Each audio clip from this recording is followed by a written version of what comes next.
स्वागत है आप सभी का आपके अपने YouTube channel learn with Simi में। जैसा कि आप देख रहे हैं स्क्रीन पर, हमारा 7th चैप्टर स्टार्ट होने वाला है। 6 चैप्टर हमने कंप्लीट कर लिए हैं एंड मैं लाई हूँ आज आप सभी के लिए सीरीज़ का 7th चैप्टर, जो कि है पौधों को जानिए। ठीक है, हम पौधों को जानने की कोशिश करते हैं।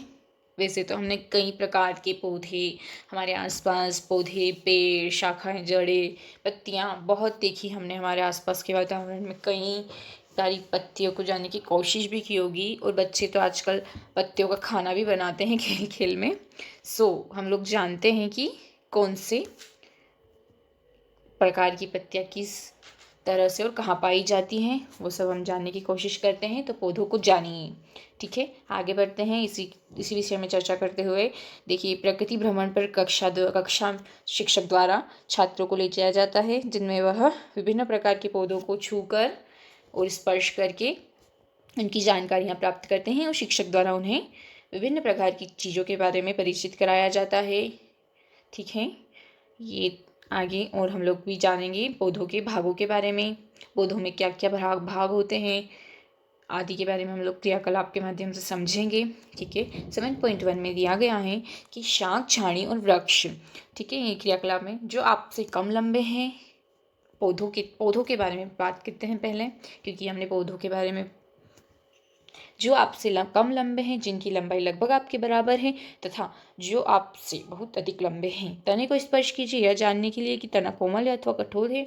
ये सब हम लोग हाथ लगाकर क्रियाकलाप द्वारा पौधों को जानने की कोशिश करते हैं कि कौन सा पौधा कितना होता है। आम का पेड़ होता है, टमाटर का पौधा होता है, नींबू का भी पौधा होता है। ठीक है, शाख, झाड़ी और वृक्ष अलग अलग चीज़ें होती है। शाख अगर अलग प्रकार से, वृक्ष अलग और झाड़ियाँ अलग होती हैं। ठीक है, ये सुझाव दिया गया है कुछ। पौधों को कम से कम क्षति पहुंचे, इसलिए आप 4-5 विद्यार्थियों के समूह में कार्य कर सकते हैं। कोमल तले वाले पौधे के अध्ययन के लिए खरपतवार का प्रयोग करें। क्या आप जानते हैं कि खरपतवार क्या है? खेतों में बगीचे और गमलों में कुछ अनचाहे पौधे स्वतः ही उग जाते हैं। क्या आपने किसानों को इन खरपतवारों को खेत से उखाड़ते हुए देखा है? हाँ जी, ये खरपतवार पौधों को नुकसान पहुंचाते हैं जो खेतों में होते हैं, इसलिए आजकल किसान खरपतवारों को हाथ से उखेड़ते हैं या फिर दवाइयों का छिड़काव भी किया जाता है इन खरपतवार को हटाने के लिए। ये शाख के, ये देखिए चित्र क्रमांक 1 में ए में दिया हुआ है शाख का पौधा।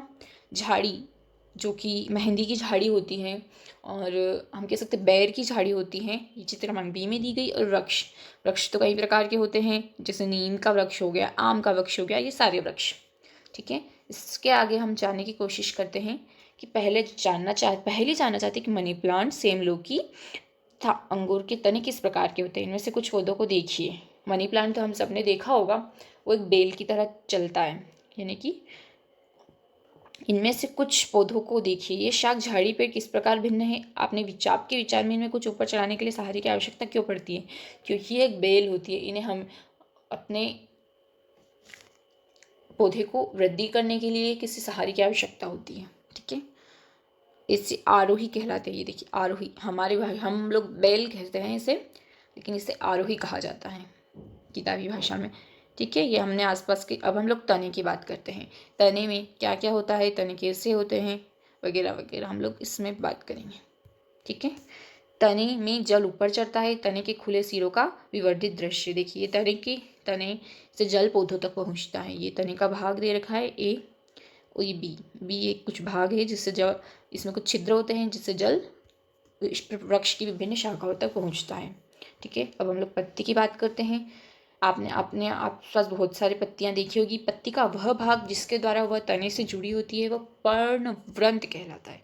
ठीक है, पत्ती के चपटे हरे भाग को हम फलक कहते हैं। ठीक है, क्या आप अपने आसपास के पौधों पत्तियों को इन भागों की पहचान सकते हैं? हाँ जी, पहचान सकते हैं हम लोग। ठीक है, ये क्रियाकलाप 3 में शिराएं, पत्ती की इन रेखित संरचना, पत्तियों में कुछ रेखित संरचना होती है। देखिए मैं आपको बनाकर दिखाती हूँ कि पत्ती में किस प्रकार की, ये देखिए ये ऐसी पत्ती कुछ होती है। तो ये इसमें जो ये जो रेखाएं बनी होती हैं यहाँ पर, आपने आम के पौधे की पत्तियाँ देखी होंगी। ये जो रेखाएं बनी होती है शिराएं कहलाती हैं। क्या आपको पत्ती के मध्य में एक मोटी शिरा दिखाई देती है? जी बिल्कुल, ये जो शिरा होती है मोटी सी, इसे मध्य शिरा कहा जाता है। इसे क्या कहा जाता है? मध्य शिरा। ठीक है, फिर इसके बाद आगे लिखा हुआ है कि पत्तीय शिराएं द्वारा बनाई गई डिज़ाइन को हम, ये जो डिज़ाइन बनती हैं इसको हम शिरा विन्यास कहते हैं। क्या कहते हैं? शिरा विन्यास। ठीक है, इसके आगे हम लोग बात करते हैं यह डिज़ाइन, यदि यह डिज़ाइन मध्य शिरा के दोनों ओर जाल जैसा है तो यह शिरा विन्यास जालिका रूपी कहलाता है। ठीक है, चित्र 7.10 में दिया गया है, देखते हैं 7.10 में। ये देखिए, पर्णवृंत, इतना और ये पटल। 7.10 आपने देखा होगा, पत्तियां शिरा एक दूसरे के समांतर होती है, ऐसी शिरा विन्यास को समांतर शिरा विन्यास कहते हैं। हाँ जी, ये देखिए इसमें दिया हुआ है, ये शिराएं हैं, ये बीच वाली मध्य शिरा, ये इसके आसपास जो गुजर रही हैं ये शिराएं। ठीक है, ये जालिका रूपी शिराएं हैं। शिरा विन्यास, पत्तियों का शिरा विन्यास समान, और ये जालिका रूपी और समांतर, ये समांतर और ये जालिका रूपी। ठीक है, इस क्रियाकलाप में हमने जाना कि पत्तियों में क्या क्या गुण होते हैं और वो कैसी दिखाई देती है और किस भाग को क्या कहा जाता है। ठीक है, जल की यह बूंदें पत्ती से जल वाष्प के रूप में निकली है, इस क्रिया को वाष्पोर्जन कहते हैं। जल जो पत्तियों में एकत्रित होता है वह वाष्पोत्सर्जन से आकाश में उड़ जाता है और इससे वह अपना भोजन बना लेती हैं। आगे हम जानेंगे इसके बारे में, लेकिन यह क्रिया वाष्पोत्सर्जन होती है जब पत्तियों से जल उड़ जाता है हवा में। ठीक है, पत्ती में क्या है ये जानने का प्रयास करते हैं। क्योंकि इस क्रियाकलाप में स्पिरिट को गर्म करना होता है, अध्यापक को शिक्षक का प्रयोग स्वयं करिए। क्रियाकलाप के माध्यम से पत्तियों में क्या होता है यह बताया गया है। ठीक है, सबसे इंपॉर्टेंट एंड मेन थिंग प्रकाश संश्लेषण, जो कि आने वाला है हमारे अगले पैराग्राफ में। इससे क्वेश्चन काफ़ी टेट एग्जाम्स में पूछे जाते हैं, ये इंपॉर्टेंट है, सो फिर नोटिस करिए। और हरे रंग के एक पदार्थ की उपस्थिति में अपना भोजन बनाती हैं। कौन बनाती हैं? पत्तियाँ हरे रंग के पदार्थ में अपना भोजन बनाती हैं। प्रकाश और हरे रंग की पदार्थ की उपस्थिति में इस क्रिया में जल एवं कार्बन डाइऑक्साइड का उपयोग करती है। इस प्रक्रम को प्रकाश संश्लेषण कहते हैं। ठीक है, जल और कार्बन डाइऑक्साइड और प्रकाश, इन तीनों के यूज से सूर्य का प्रकाश, ये प्रकाश संश्लेषण की क्रिया होती है। इस प्रक्रम में ऑक्सीजन बाहर निकलती है। पत्तियों द्वारा संश्लेषित भोजन अंततः पौधों के विभिन्न भागों में मंडल के रूप में संग्रहित हो जाता है। पत्तियां भोजन निर्माण का कार्य करती हैं, जो कि किसकी मदद से होता है? जल, कार्बन डाइऑक्साइड और सूर्य का प्रकाश, जिसमें ऑक्सीजन निष्कासित होता है, यानी कि ऑक्सीजन बाहर निकल जाता है। ठीक है, ये पौधों को जल दे रहे हैं कुछ बच्चे। ठीक है, जड़ सहित खरपतवार और जड़ रहित खरपतवार, ये जो बगीचे में या फिर खेतों में उग जाता है, ये खरपतवार की क्रिया, जो कि किसानों द्वारा अलग कर दिया जाता है, जिससे उनकी फसल को नुकसान नहीं होता है। ये कुछ क्रियाकलाप से अंकुरित अनाज के बारे में बताया गया है, जो कि हमने फर्स्ट एक बार चैप्टर में पढ़ा भी था कि अंकुरित कैसे होते हैं अनाज। ये भी अनाज की जड़ें ही होती है। अगर इनको बो दिया जाए तो, जैसे हमने चने को अंकुरित किया और अंकुरित चने को हमने बो दिया तो उसका पौधा बन जाता है। ये भी एक पौधा उगाने की प्रक्रिया ही है। ठीक है, ये हम लोग अब जड़ों की बात करते हैं, ये भी काफ़ी इम्पोर्टेंट है। यहाँ दिया गया है, फर्स्ट प्रकार की जड़ होती है मूसला जड़ और सेकंड होता है रेशेदार जड़। जिन पौधों की जड़ें 7.17 में एक ही तरह है, उनकी मुख्य जड़ को हम मूसला जड़ कहते हैं। फर्स्ट में मूसला जड़ के बारे में दिया गया है, जो काफ़ी छोटी छोटी सी है और ज़्यादा गहराई तक नहीं फैलती है, तथा छोटी जड़ों को पार्श्व जड़ कहते हैं। जिन पौधों की जड़ें बी के समान हैं, उनकी कोई मुख्य जड़ नहीं होती है, सभी जड़ें एक समान दिखाई देती हैं, इन्हें झकड़ा जड़ या रेशेदार जड़ कहते हैं। ठीक है, ये रेशेदार जड़ दिखाई देंगी, कोई मूल जड़ नहीं होती है, ये सब स्वतंत्र होती हैं, लेकिन मूसला जड़ में एक मुख्य जड़ होती है जिनसे निकलती हैं अन्य जड़ें। ये जड़ों के बारे में हमने जाना। ठीक है, हम लोग आगे बात करते हैं। ये जड़ के प्रकार और पत्तियों के शिराविन्यास के प्रकार लिखिए, ये हमने जान दिए हैं। जड़ दो प्रकार की है, मूसला जड़ और रेशेदार जड़। एक तना दो तरफा मार्ग की तरह, ये भी एक प्रकार के जड़ के बारे में दिया गया है। नेक्स्ट पैराग्राफ में हम लोग पुष्प की बात चर्चा करेंगे। पुष्प की संरचना कैसे होते हैं, किस किस प्रकार के होते हैं। ठीक है, देखिए 7.19 में दिया गया है ए है पत्ती विहीन शाखा, पत्ती सहित शाखा और पत्ती एवं पुष्प सहित शाखा।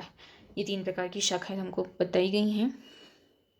ठीक है, पत्तों के इनके विभिन्न पुष्प के विभिन्न भागों के बारे में हम लोग बात करते हैं। पुष्प कलिका निम्न पौधों के दो पुष्प, धतूरा, गुड़हल, गुलाब, सरसों, बैंगन, भिंडी, गुलमोहर, एक ब्लेड, स्लाइड अथवा कागज, आवर्धक लेंस व जल, ये सभी हमें सामग्री की आवश्यकता है। पुष्प, कलिका एवं पुष्प। ठीक है, खिले हुए पुष्प का प्रमुख भाग कौन सा है? या पुष्प की पंखुड़ियाँ हैं। ये पुष्प की पंखुड़ियाँ खिले हुए पुष्प में होती हैं। आपके विचार में कलिका में यह पंखुड़ी कहाँ बंद थी? कली का प्रमुख भाग कौन सा है? क्या क्या आपने देखा है कि छोटी पत्तियों की भांति दिखाई देती है, इन्हें बाह्य दल कहते हैं। पुष्प के बाह्य दल एवं पंखुड़ियों की भली भांति अवलोकन कीजिए। ठीक है, ये अवलोकन के माध्यम से 7.3 एंड क्रियाकलाप में दिया गया है। पुष्पों के बारे में चर्चा करते हैं। यह एक घंटाकार पुष्प है। इसके फूल घंटे की तरह होते हैं। ऐसे कई पुष्प हमने आसपास कनेर के वगैरह देखे हैं जो घंटा के आकार के पुष्प होते हैं। इसके अंदर से पुष्प के भाग पुंकेसर, स्त्रीकेसर और परागकोश। परागकोश वह चीज़ होती है जो पत्ती के ऊपर की, जैसे हम हाथ लगाते हैं तो छोटे छोटे अणु हमारे हाथों में आ जाते हैं, वो पत्ती का वह भाग परागकोश कहलाता है। उसकी जो नीचे की डंडी होती है उन्हें पुंकेसर कहते हैं, तथा जो सबसे एंडिंग वाला पार्ट होता है जहाँ से वो जुड़ा हो जाता है उसे स्त्रीकेसर कहते हैं। ठीक है, ये देखिए इसके बारे में डिटेल्स नीचे दिया गया है।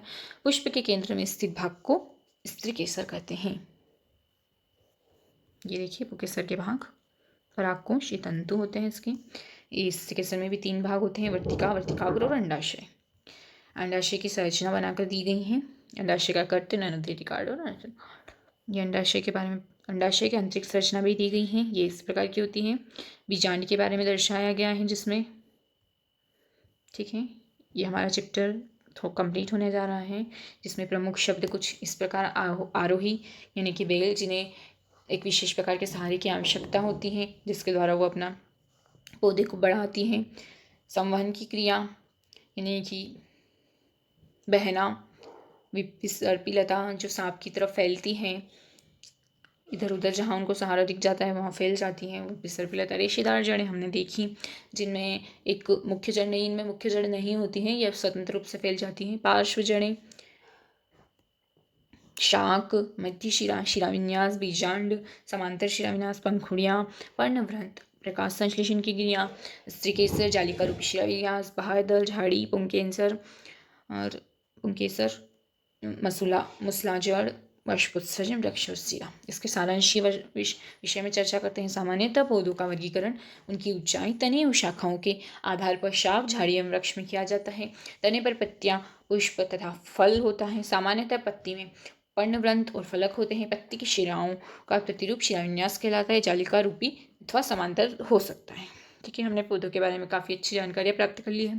पत्तियां वाष्पोर्जन क्रिया द्वारा जलवाष्प को वायु में निष्कासित करती हैं। हरी पत्तियां सूर्य के प्रकाश की उपस्थिति में वायु तथा जल से प्रकाश संश्लेषण क्रिया द्वारा भोजन बनाती हैं। जड़ें मिट्टी से जल एवं खनिज पदार्थों का अवशोषण करती है और पौधों को मिट्टी में दृढ़ता से जमाए रखती है। ये हो गया जड़ों का कार्य। जड़ें 2 प्रकार की होती हैं जो कि हमने अभी ऊपर चैप्टर में पढ़ा है, मूसला और रेशेदार जड़। जालिका रूपी शिराविन्यास में नेक्स्ट है जलिका रूपी शिरा यानी विन्यास युक्त पत्तियों वाले पौधे की जड़ें मूसला जड़ें होती हैं, जबकि समांतर शिरा विन्यास युक्त पौधे युक्त पत्तियों वाली पौधों की जड़ें रेशेदार जड़ें होती हैं। तनों द्वारा जड़ों से पत्तियों को जल और पत्तियों से भोजन पौधों के अन्य भागों तक पहुंचाया जाता है। ये तने का कार्य है। पुष्प के विभिन्न भाग हैं, बाह्यदल, पंखुड़ी, पुंकेसर और स्त्रीकेसर। ठीक है, ये कुछ अभ्यास कार्य दिए जाते हैं छात्रों के लिए जो हमारे लिए इम्पोर्टेंट नहीं है फ़िलहाल, सो हम नहीं कर पाएंगे। ये प्रस्तावित परियोजना ये भी छात्रों द्वारा, बच्चों द्वारा, शिक्षक द्वारा छात्रों को करवाई जाती हैं। इस प्रकार हमारा आज का 7 चैप्टर कंप्लीट हुआ है जिसका नाम है पौधे और उसके पौधे की विभिन्न भाग, जिस 7 चैप्टर का नाम है पौधों को जानिए, जिसमें हमने पौधे, पुष्प, जड़, तना, पत्तियाँ और उनके विभिन्न भागों के बारे में चर्चा की। ठीक है, और अगले चैप्टर के साथ मिलते हैं नेक्स्ट वीडियो में, चैप्टर नंबर 8। सो तब तक के लिए ध्यान रखिए, स्टडी करते रहिए। Okay, thanks for watching, keep learning, keep watching.